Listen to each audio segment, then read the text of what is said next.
እንዲነጣጥያው እንዲ ነው ልልሽም አልችልም ኮንዲሽናል ስላልሆነ ይሆናል ሁኔታ ላይ የተመሰረተም ላይሆን ይችላል ብዬ አስባለሁና ግን በጣም ገኑ እንደው ልቤ ላይ የተቀመጠ ነገር ካለ ፈሪሃ እግዚአብሔር በጣም አለው ታደለ እግዚአብሔርን በጣም የመፍራት እኔን ራሱ ወደዛ እንድጣበቅና ከፈጣሪ ጋር ጥሩ ግንኙነት እንዳደረግ ያረገኝ ከሱ ጋር ከተገናኘው በኋላ ነው ሞር ወደ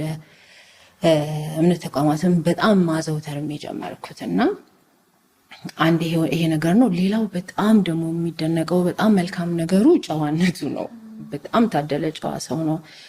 ጨዋን እንዴት ነው የምንረዳው የብዙዎች እንግዲህ የራሳቸው ነገር ይኖራቸዋል ሰዎችን ያከብራል በጣም አክባሪ ነው